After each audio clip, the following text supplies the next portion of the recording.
Asia A. Dreams, dreams. Tell me what they mean. Is it fears? Is it future? Is it reality? Nah. Can you decipher? What's good, SB family? Hey y'all. It's your boy Snake. Yep, and it's your girl Bacon. And we back with another reaction. But before we do, make sure y'all go ahead and hit that like button, hit that subscribe button, and do not forget to beat that bell so that you know when you are, so that you know where we are dropping a new video. Okay? You got a little too excited. I was real excited because the way the flow was just now was like, it was cute. Anyway, we're gonna be reacting to Ghost Won't Stop Until It Gets Revenge. Proof. Mr. Ballen. Go ahead, y'all. Get you some snacks. Hold up. Get you some snacks. Because this is a 23-minute video. We're about to be sitting here, and this is always, let me tell you something. He always brings the good stories, and his delivery is great. So make sure y'all get comfortable, and let's get into it, okay?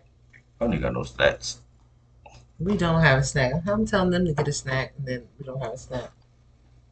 No. It's over. It's okay. We can pretend. Use your imagination. Okay? Wow. No, wait, no. You go right up. Floating around the internet. However, very few are credible. Today, we're going to look at one that is. But before we get into that story, if you're a fan of the strange, dark, and mysterious delivered in story format, then you've come to the right place because that's all we do, and we upload once a week. So, if that's of interest to you, please offer to make the like button a tuna sandwich, but instead of tuna, use a can of cat food. Also, please subscribe to our channel and turn on all notifications so you don't miss any of our weekly uploads. Okay, let's get into today's story.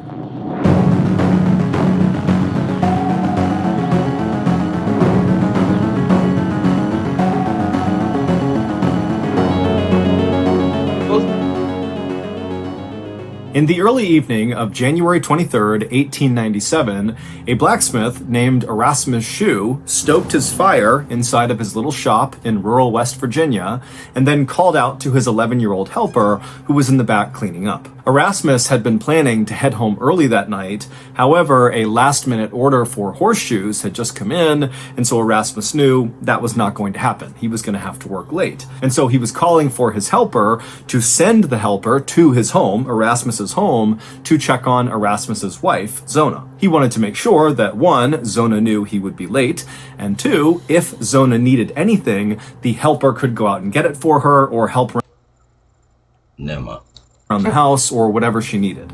After the helper had left, Erasmus went back to poking at his fire, but his mind was not on the horseshoes he needed to make. Instead, it was on his wife, Zona. The couple hadn't told anyone yet, but Zona was pregnant. Erasmus and Zona had only just met a couple of months earlier, but they had fallen in love very quickly. Zona was 23 years old, and she had beautiful dark hair and dark eyes and a quick sense of humor. She was a total free spirit who had grown up on a farm, and she had never really been away from home. You know what's crazy about pictures, film?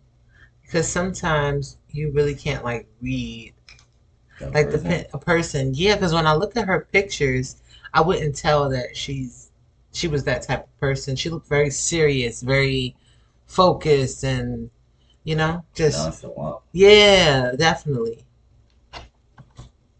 When Erasmus had arrived in the little village called Livesey's Mill, which was located near a river at the foot of this mountain and was right near where Zona lived, he and Zona had noticed each other right away. Erasmus, who was quite a bit older than Zona, he was 35 years old, was tall and handsome with piercing blue eyes, and he had come to this little rural town to set up his blacksmith shop. And to Zona, he was like this amazing, new, exciting thing. Zona's family, especially her mother, Mary Jane, did not approve of the fact that Zona and Erasmus had begun seeing each other. Cannabis? Oh, man. Oh, man. Sorry, I'm sorry. Oh, man. other, mostly because Mary Jane didn't like the fact that Erasmus was so much older than Zona, but Zona was known for being incredibly stubborn, and she loved Erasmus, and so there was just no stopping her.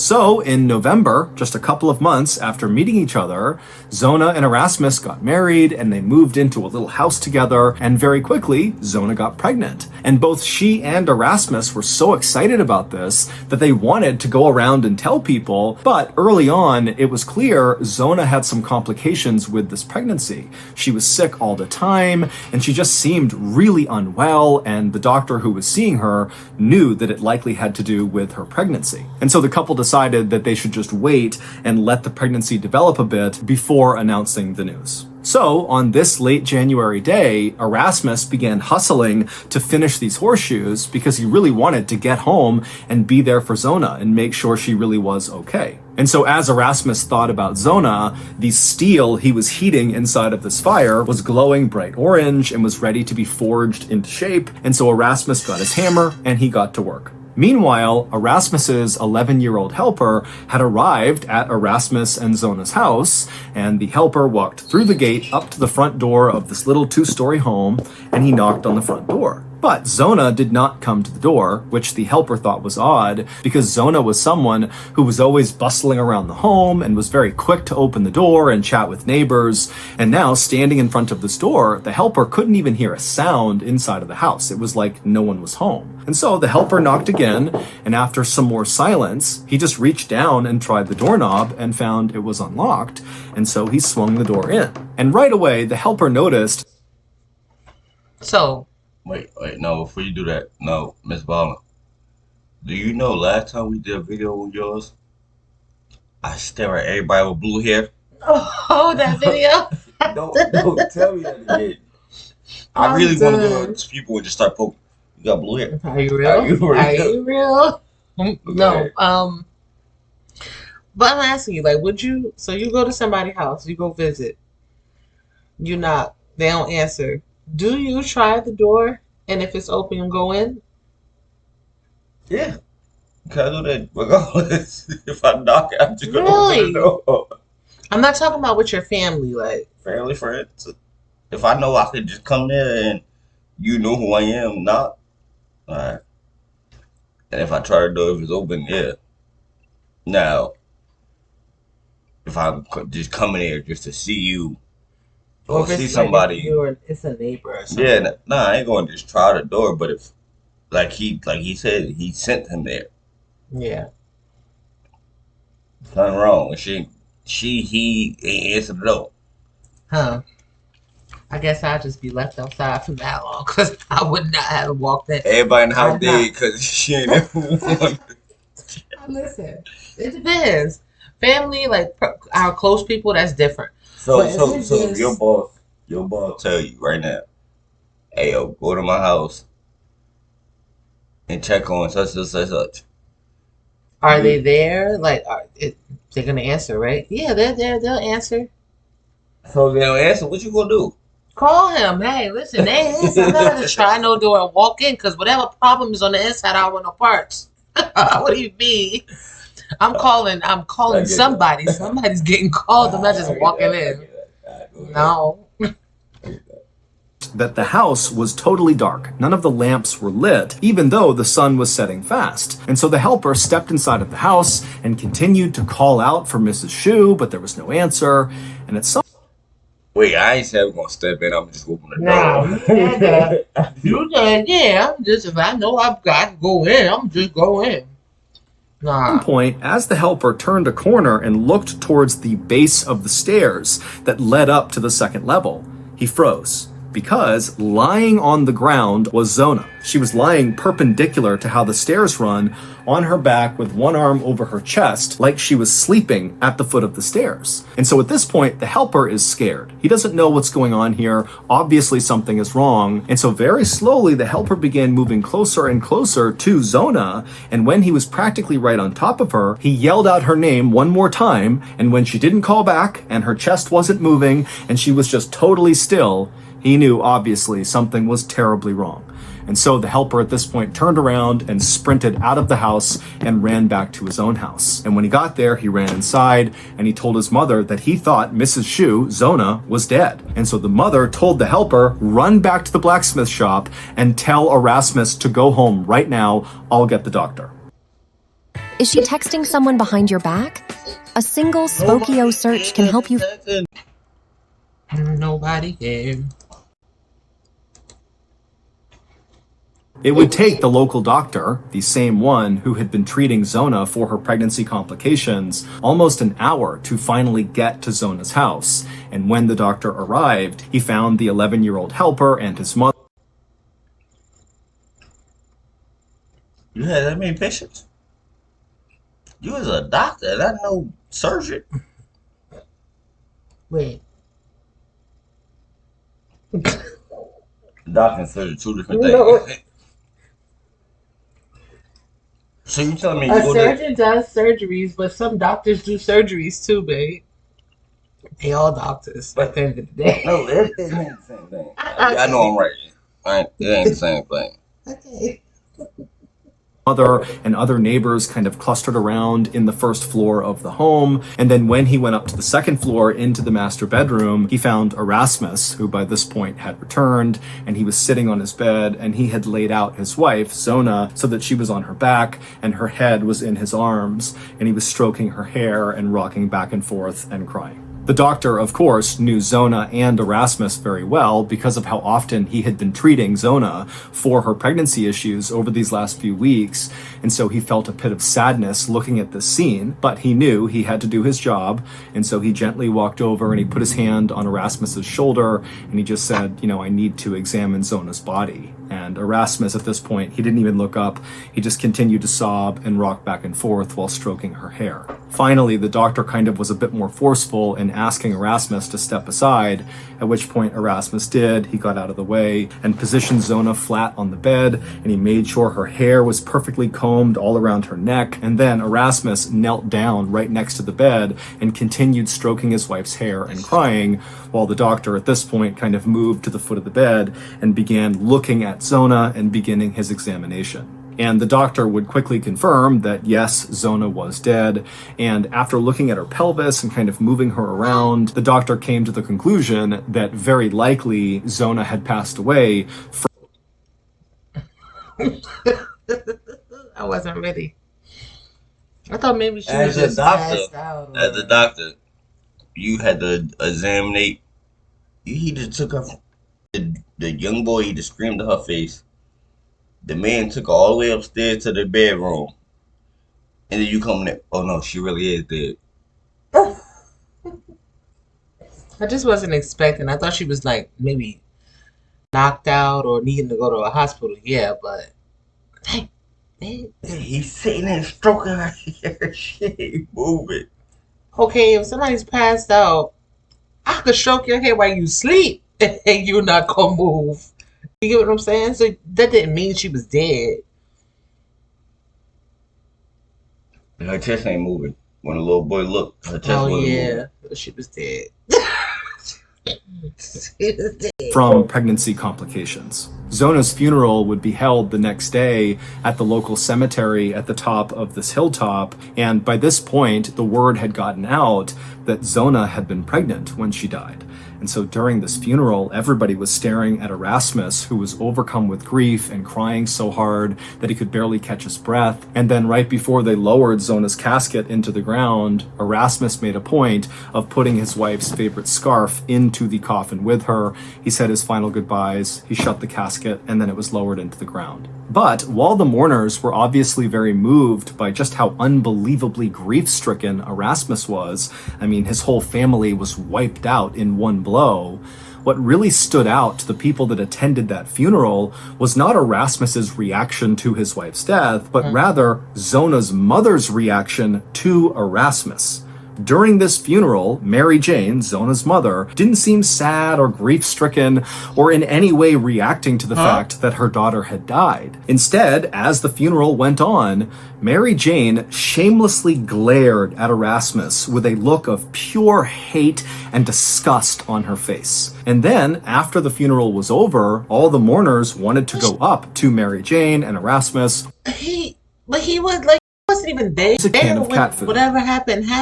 Maybe she's upset that they kept it from everybody that they were pregnant.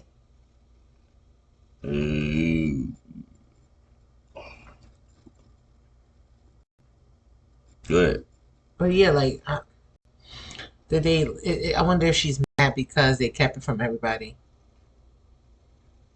That he could barely catch his breath. And then right before they lowered Zona's casket into the ground, Erasmus made a point of putting his wife's favorite scarf into the coffin with her. Erasmus was, I mean, his whole family was wiped out in one blow. What really stood out to the people that attended that funeral was not Erasmus's reaction to his wife's death, but rather Zona's mother's reaction to Erasmus. During this funeral, Mary Jane, Zona's mother, didn't seem sad or grief-stricken or in any way reacting to the fact that her daughter had died. Instead, as the funeral went on, Mary Jane shamelessly glared at Erasmus with a look of, We don't have no kids, but how would you feel if that was our daughter? Like me looking at you, if you just look at the boyfriend or anything, but you ain't crying for your daughter or No, sad. that's. I'll probably be like that for like somebody else, but not my parents or my child. Like, Yeah, like I'll look at you like, did you have to do it? Cause I'm looking or did you even care? Like, I get it. like that's me saying if we wasn't married, I would date your daughter, and your daughter passed away. I'm looking at you, I'm crying, but you just sitting over there staring at me. Okay, now what did you do? That's the first thing that come out of my mouth. What did you do? Cause you staring too hard. But I would have also been probably thinking like if the mother-in-law was looking at me like crazy, I'll be probably thinking like she's trying to like blame me or she has some ill feelings of blaming me for it, you know? Yeah, that's too. That's too. Yeah. pure hate and disgust on her face. And then, after the funeral was over, all the mourners wanted to go up to Mary Jane and Erasmus to pay their final respects to the family, but Mary Jane ignored all these people and promptly left the funeral without saying a word to anyone.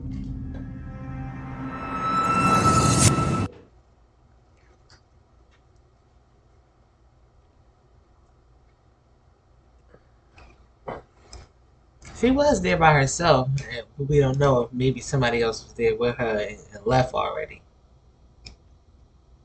But why people come to confront you and Mhm. comfort you? Now you want to leave. You ain't cracked your door dead. And now, All right. I'm Mhm. throwing out this. It's the mama.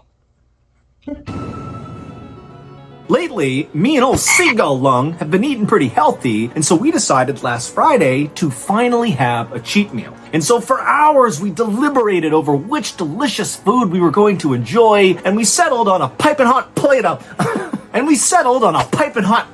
eagle tonsils and a couple of hunks of undercooked cheetah meat. Now, the next morning when we woke up, we expected to feel rejuvenated, refreshed, but instead we felt like we had spent the night before sucking down weird bird tonsils and strange exotic meats. And so as I stumbled out of my bed to go to the bathroom to vomit, Lungy was already in there and he looks at me and he says, "Papaye, deberíamos ter ficado con HelloFresh," which of course in Portuguese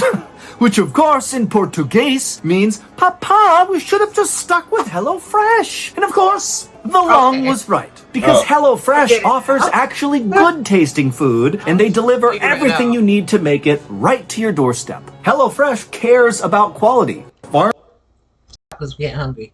HelloFresh's foolproof recipes are super easy to follow. Go to We used to work there, by the way. mrballen 16. Okay, back to the story. I never worked there.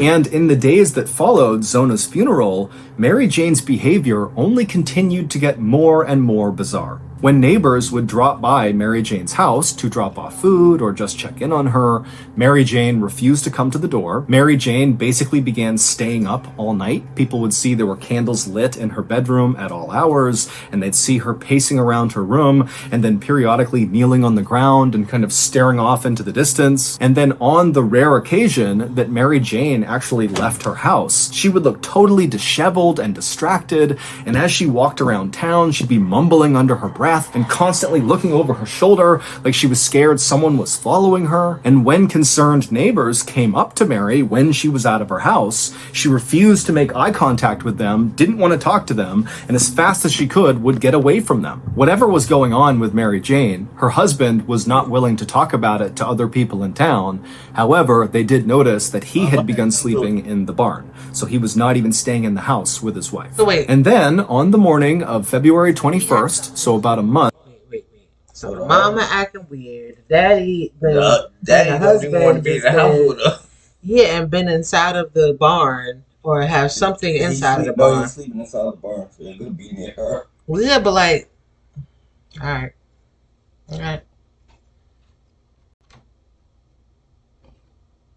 However, they did notice that he had begun sleeping in the barn, so he was not even staying in the house with his wife. And then, on the morning of February 21st, so about a month after Zona had died, Mary Jane walked out of her house looking totally clean cut. She was not disheveled. She was not looking over her shoulder.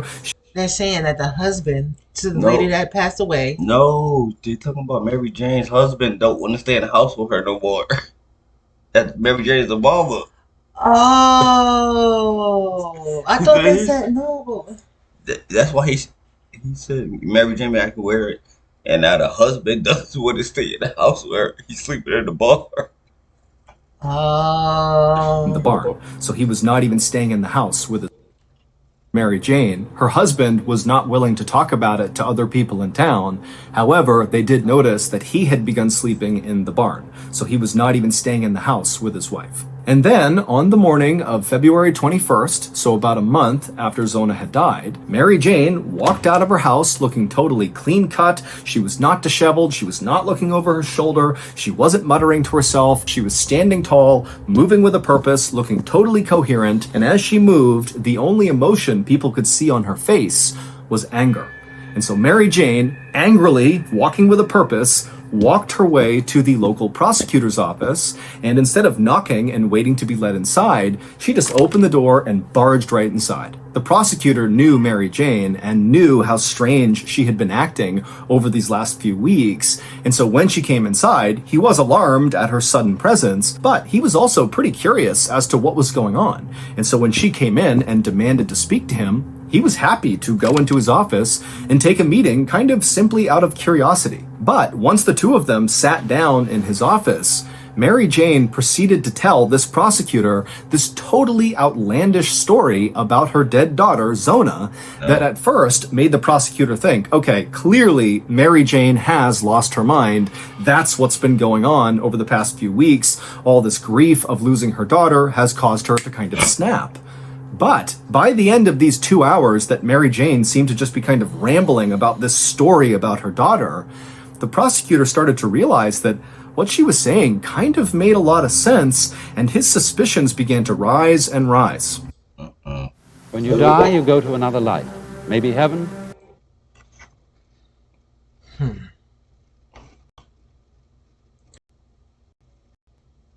Oh, man. Sense of humor. Oh, man. How far were we? Hold on, wait, I don't see that picture. Nope, it was after HelloFresh. Let me see. House with his wife. And then, on the morning of February 21st, so about a month after Zona had died, Mary Jane walked out of her house looking totally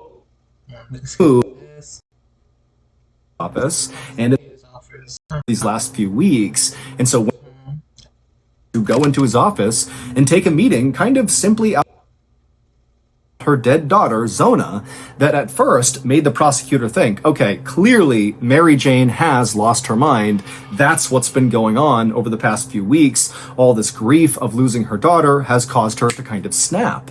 But by the end of these 2 hours that Mary Jane seemed to just be kind of rambling about this story about her daughter, the prosecutor started to realize that what she was saying kind of made a lot of sense, and his suspicions began to rise and rise. And so once Mary Jane was done telling this wild story about Zona, the prosecutor was convinced that what Mary Jane was saying had to be true, and so he knew they needed to dig Zona up.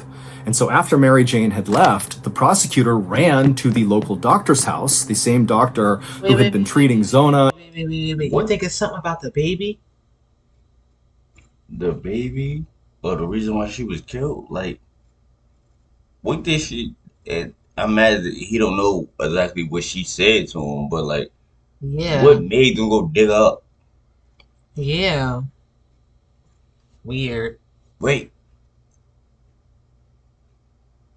nah, I just went too far. That my brain went too far. And then also looked at her after she died, and the prosecutor would tell the doctor that, hey, we need to exhume Zona and you need to examine her again. And the doctor at first was like, wait a minute, what's going on here? But then after hearing what the prosecutor had to say about this crazy story that Mary Jane had just told him, the doctor agreed that, okay, yeah, we do need to do this. And so the next day, February 22nd, a team of men with shovels, along with the prosecutor and the doctor, headed up to the Hilltop Cemetery where Zona was buried, and they dug her casket up, and then they carried the casket down to the local schoolhouse, and then once she was inside, the workers lifted her body, which was fairly well preserved. Why the heck can't take to a school? Y'all putting bad voodoo in schools? Because the ground was so cold. They lifted her body out and they placed it on a table, and then everybody left except for the doctor and the prosecutor. And once the room was clear, the doctor and the prosecutor began examining Zona all over again.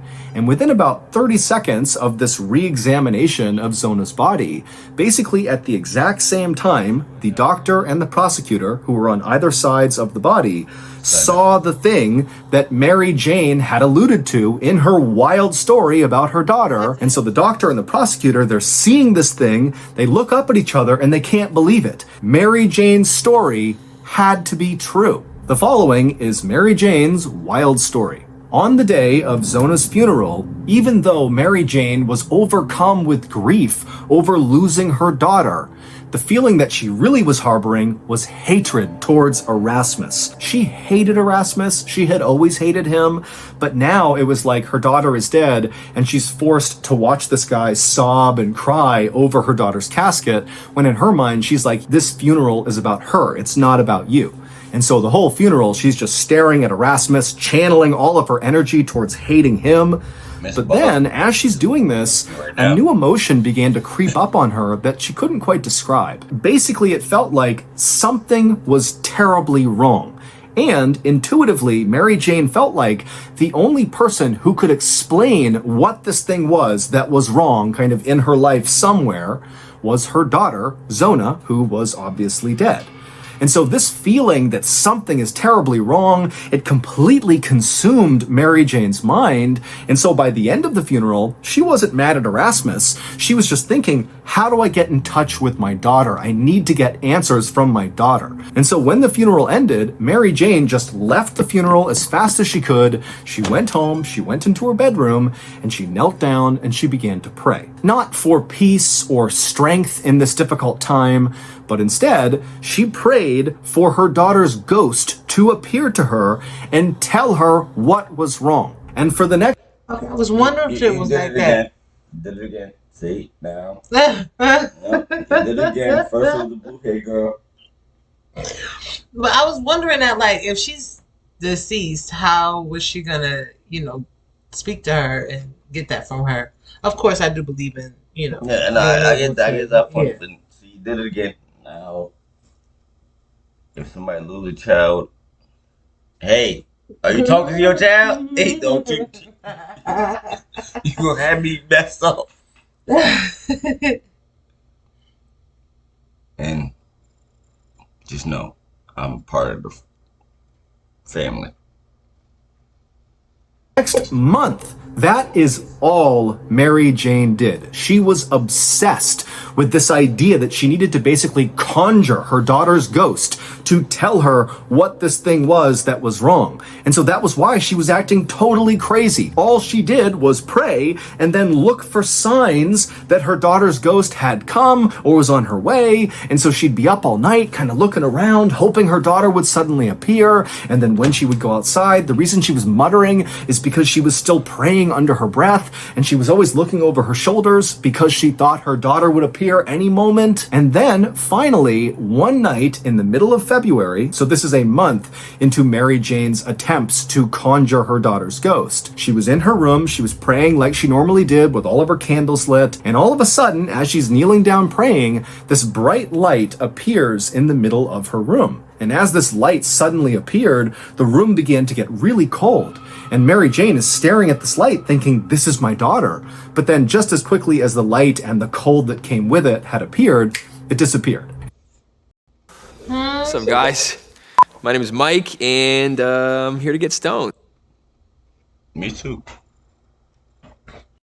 Mary Jane was both really excited because she felt like, okay, the prayers are working. That had to be my daughter's ghost or some sign that my daughter's ghost is going to come here. And so Mary Jane just doubled down on her prayers. She knew she was close to getting her daughter to show up. And so over the next 2 days, that bright light would appear 2 more times, and each time it would just quickly disappear. But again, Mary Jane is thinking, okay, something's happening. My prayers are working. And then finally, on the 4th night, as Mary Jane is in her bedroom praying, the light appears in the middle of her room. It starts to get cold, but then instead of the light disappearing, Mary Jane would describe seeing her daughter kind of step out of this light and suddenly appear in the room. Mary Jane said that her daughter was dressed all in black and her skin was very pale and her eyes were these dark pits and her hair was straight down right over her shoulders and she was staring at her mother. And Mary Jane, when she saw this, even her skin was very pale and her eyes were these dark pits and her hair was straight down right over her shoulders and she was staring at her mother. And Mary Jane, when she saw this, even though she had been trying for a month to get her daughter's ghost to appear, now that it seemed to be happening, she was terrified. And so Mary Jane began backing up right as this ghost begins walking towards Mary Jane. But then Mary Jane, as she's up against the wall, tells herself, you have to be strong. You need to talk to the ghost. How you gonna ask for something and then when you get it, be scared? That's just like somebody keep praying. I got half of that. I don't ask for it.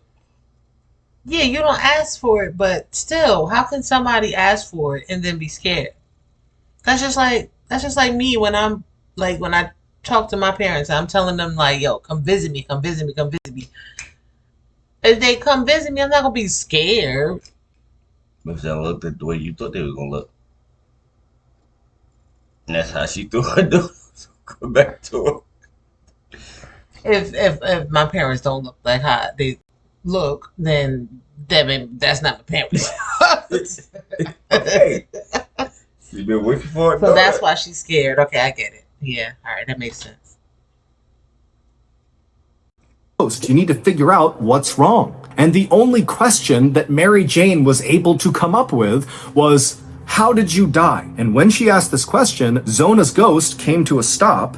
And then when Zona opened her mouth, dirt poured out. And then with a raspy, low voice, she began to tell her mother a story. She told her that Erasmus appeared to be this wonderful person to the community, but behind closed doors, he was a monster. He hit her and screamed at her over the littlest things. And then on the night of January 22nd, I apologize, Mama. Right. I thought you had something to do with the way you was acting at the funeral. I apologize.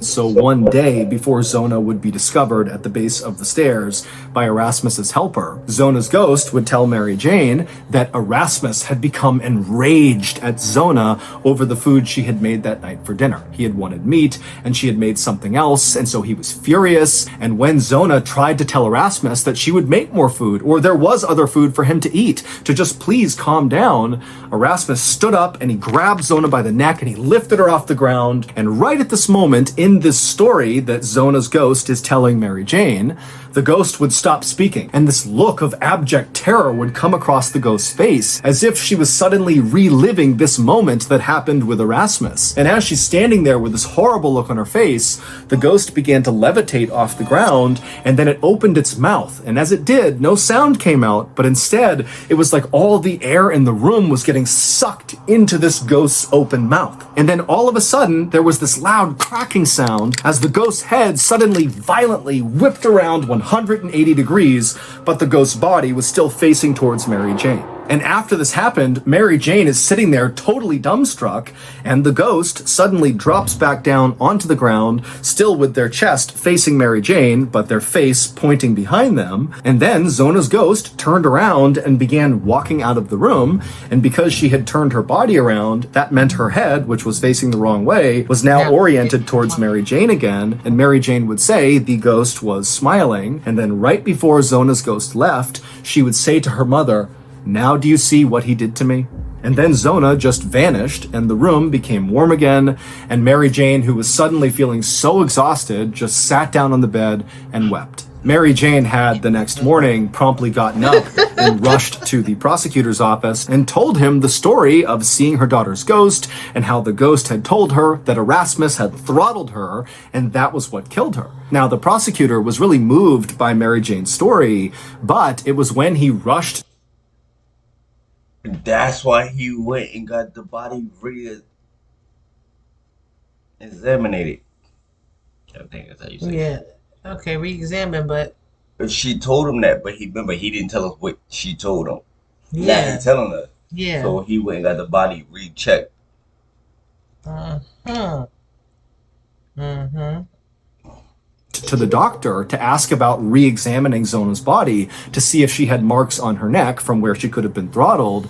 That was when the doctor actually told the prosecutor that when he did the examination of Zona's body on the day she was found, he would say that Erasmus spent the entire examination at the head of the bed, cradling Zona's head and brushing her hair. But now that he was thinking about it, he could have been covering up her neck with the hair. And then also they thought about the funeral when, right before Zona was lowered into the ground, Erasmus placed a scarf claiming it was his wife's favorite around her neck when she was buried. Again, perhaps trying to conceal the fact that there were marks on her neck. And when they did exhume Zona's body and they removed that scarf that Erasmus had placed, they would see there were marks all over her neck that looked like fingerprints. And then upon further examination, they would see that her neck was actually dislocated and that her windpipe had been crushed. Erasmus would be arrested for the murder of his wife just minutes after the doctor and prosecutor, basically at the same time, saw the marks on Zona's neck during their re-examination.